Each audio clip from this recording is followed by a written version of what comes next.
Comment l'Église sera-t-elle introduite dans la pleine pensée de Dieu? Nous devons avoir la foi pour croire que tout le peuple de Dieu sera introduit dans l'héritage.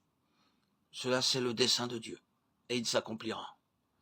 Mais pour réaliser son dessein, Dieu doit avoir une compagnie de personnes qui demeurent dans la mort jusqu'à ce que tous soient parvenus sur l'autre rive. À cause de cette poignée de sacrificateurs qui portaient l'arche en demeurant sur la base de la mort, toute la nation d'Israël est passée sans encombre dans l'héritage. Mais qui voudra poser tout d'abord les pieds dans les eaux de la mort? Puissions-nous y demeurer joyeusement en refusant de sortir de cette position, jusqu'à ce que tout le peuple de Dieu ait atteint le pays de la promesse. Souvent, nous sommes tentés de répondre à l'appel de certaines portes ouvertes ou des grandes occasions. Pourrons-nous tenir ferme avec Dieu pour qu'il puisse introduire son peuple dans l'héritage?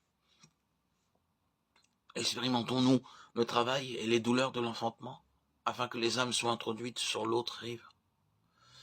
Pour ceux qui ont traversé facilement le Jourdain, ce fleuve signifie bien peu de choses. Mais la pleine signification du Jourdain doit être l'expérience des sacrificateurs qui ont porté l'arche. Tout le peuple de Dieu traversera le Jourdain, mais Dieu recherche ces quelques-uns qui voudront porter l'arche et qui ne voudront pas uniquement passer dans l'héritage. Ils devront rester dans la mort en demeurant sur cette base pour le Seigneur jusqu'à ce que son dessein soit réalisé pour tout son peuple. Nous avons saisi le secret du dessein de Dieu pour cet âge, et nous pouvons désirer que la mort agisse profondément afin que, en demeurant sur la base de la mort, d'autres passent dans la vie. Nous sommes vivants, gloire à Dieu. Nous sommes des donneurs de vie? Si oui, cela nécessite une obéissance implicite, une foi forte et de la patience de la part de tels sacrificateurs.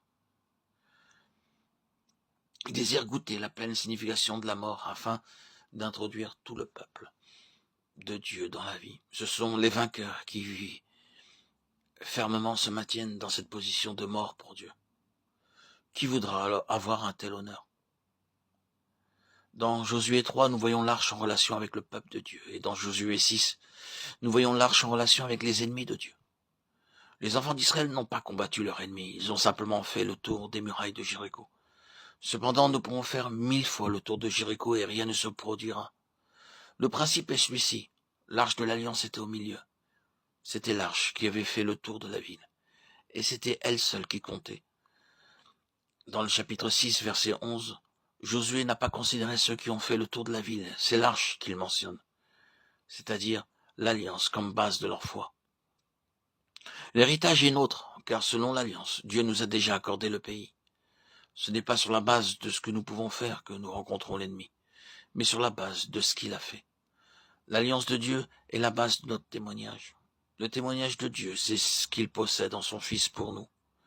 Nous faisons simplement voir cela aux gens et nous le présentons également à l'ennemi. C'est cela le plein témoignage. Nous ne faisons rien contre Jéricho. Nous demeurons simplement sur la base de l'alliance de Dieu en déclarant à Jéricho, tu vas tomber, car Dieu nous a donné Jéricho. Le témoignage consiste à demeurer sur la base de l'alliance en proclamant que cette alliance est vraie. Ils l'ont vaincu par le sang de l'agneau et par la parole de leur témoignage. Apocalypse 12, 11.